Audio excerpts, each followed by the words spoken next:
Bismillahirrahmanirrahim. Assalamu alaikum, dear student. I am Zafar Islam. You are watching my YouTube channel Zafar Alkemi. आज की lecture में हम एक question की answer करेंगे और क्वेश्चन है water is a good example of hydrogen bonding why. ये क्वेश्चन अक्सर बोर्ड के पेपर में शॉर्ट क्वेश्चन की सूरत में आता है, लेकिन इस क्वेश्चन को आंसर करने से पहले मैंने एक एमसीक्यूज लिखा है, which one of the following perfect example of hydrogen bonding.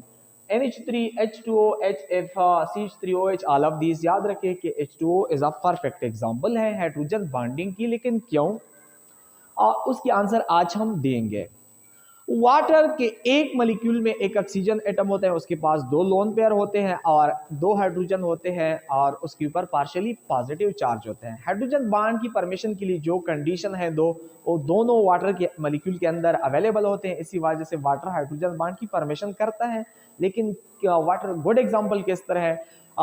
इसलिए है कि वाटर दोनों लोन पेयर भी, ऑक्सीजन के पास जो दो लोन पेयर है वो भी हाइड्रोजन बॉन्ड की फॉर्मेशन में यूज करता है, और उसके वाटर के मॉलिक्यूल के पास जो दो हाइड्रोजन है पार्शियली पॉजिटिव, वो दो हाइड्रोजन भी हाइड्रोजन बॉन्ड की फॉर्मेशन में यूज करता है। और न ऐसे लोन पेयर भी होते हैं वाटर के पास कि उसने हाइड्रोजन बॉन्ड नहीं बनाया हो, और न उसके पास ऐसे हाइड्रोजन होंगे कि उसने हाइड्रोजन बॉन्ड नहीं बनाया हो। यानी इसी वजह से हम कहते हैं कि water is the good example है। अगर हम HF को देखें, उसके पास एक हाइड्रोजन है, तीन लोन पेयर है, और दो लोन पेयर उसके पास ऐसे भी होते हैं कि उसका हिस्सा हाइड्रोजन बॉन्ड की फॉर्मेशन में ना हो। और NH3 गुड एग्जांपल क्यों नहीं है?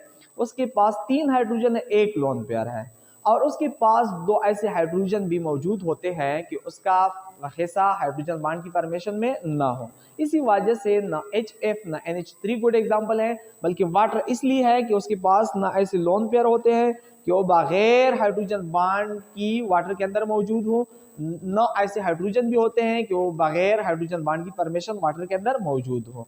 और याद रखिए एक पॉइंट कि सॉलिड वाटर में, आइस में, वाटर की एक वाटर की मॉलिक्यूल टोटल 4 हाइड्रोजन बॉन्ड होते हैं, और लिक्विड हालत में अगर वाटर मौजूद हो तो लिक्विड हालत में वाटर के अंदर हाइड्रोजन बॉन्ड टूटते बनते रहते हैं। इसी वजह से वाटर को हम फ्लेकरिंग क्रिस्टल भी कहते हैं। और इससे जब हम एवरेज निकाले तो लिक्विड वाटर में हाइड्रोजन बॉन्ड की एवरेज 3.16 होती है। इंपॉर्टेंट पॉइंट है, ये दो पॉइंट एमसीक्यूज के लिए याद रखें। और ये भी लास्ट क्लास में बताया था कि जिन लिक्विड के अंदर हाइड्रोजन बॉन्ड होती है उसको हम फिर एसोसिएटिंग लिक्विड भी कहते हैं। देखिए डायग्राम की तरफ, ये वाटर का एक मॉलिक्यूल है, ये इसका ऑक्सीजन एटम है, इसके पास ये दो लोन पेयर है, दोनों लोन पेयर इसने इस्तेमाल किए हैं हाइड्रोजन बॉन्ड में।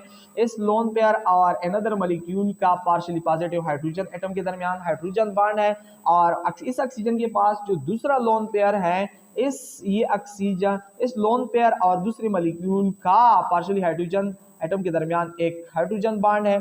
और इस वाटर मॉलिक्यूल के जो दो हाइड्रोजन है पार्शियली, ये पार्शियली हाइड्रोजन और दूसरे मॉलिक्यूल का ऑक्सीजन एटम लोन पेयर, और इसके दरमियान भी हाइड्रोजन बॉन्ड है। और इस वाटर मॉलिक्यूल का ये पार्शियली पॉजिटिव हाइड्रोजन एटम और दूसरे मॉलिक्यूल का एक लोन पेयर ऑक्सीजन एटम का, और वहां भी हाइड्रोजन बॉन्ड है। यानी एक वाटर मॉलिक्यूल ने टोटल 4 बॉन्ड बनाए हैं। इस तरह इसके भी 4 बॉन्ड होते हैं, इसकी भी 4 बॉन्ड होते हैं, इसकी भी 4 बॉन्ड होते हैं, लेकिन सॉलिड वाटर में। लेकिन लिक्विड हालत में अगर हो तो ये बॉन्ड टूटते रहते हैं, बनते रहते हैं, इसी वजह से इसको फ्लेकरिंग क्रिस्टल भी हम कहते हैं। और न इसके पास ऐसे हाइड्रोजन एटम है इस वाटर मॉलिक्यूल के पास कि इसने हाइड्रोजन बॉन्ड नहीं बनाया हो, और न इसके पास ऐसे लोन पेयर भी है कि इसने हाइड्रोजन बॉन्ड नहीं बनाया हो। ठीक है, सर की तरफ देखें, notes that each water molecule can potential form 4 hydrogen bonds with surrounding water molecule, 2 hydrogen atoms and 2 with oxygen atom। यानी वाटर में हर एक हाइड्रोजन एटम 4 बॉन्ड बनाने की सलाहियत पोटेंशियल रखते हैं, और 2 बॉन्ड वो हाइड्रोजन के थ्रू बना सकते हैं अदर वाटर मॉलिक्यूल के साथ, और 2 बॉन्ड ऑक्सीजन के पास जो लोन पेयर होते हैं उसकी थ्रू अदर मॉलिक्यूल के साथ 2 हाइड्रोजन बॉन्ड बना सकते हैं। और वाटर के पास ऐसे न लोन पेयर होते हैं और न हाइड्रोजन होते हैं कि वो बगैर हाइड्रोजन बॉन्डिंग वाटर के अंदर मौजूद हो। इसी वजह से वाटर कंसीडर होता है एज अ गुड एग्जाम्पल। बताया कि HF क्यों नहीं है, क्योंकि उसके पास हाइड्रोजन एक है और 3 लोन पेयर है। वो HF के अंदर 2 ऐसे लोन पेयर मिलते हैं कि वो बगैर हाइड्रोजन बॉन्ड उसके अंदर मौजूद होंगे। और NH3 क्यों नहीं है, क्योंकि उसके पास एक मॉलिक्यूल के पास 3 हाइड्रोजन और एक लोन पेयर, और NH3 में 2 हाइड्रोजन हर एक मॉलिक्यूल के पास मिलते हैं, ऐसे कि वो बगैर हाइड्रोजन बॉन्डिंग वहां मौजूद हो। ठीक है, इंशाल्लाह नेक्स्ट क्लास में हम intra and inter hydrogen bonding के ऊपर बात करेंगे, फिर एप्लीकेशन के ऊपर बात करेंगे, फिर ईटा इंडिकेट की एमसीक्यूज हाइड्रोजन बॉन्डिंग के ऊपर जितनी भी प्रीवियस एमसीक्यूज हो वो डिस्कस करेंगे। Thank you.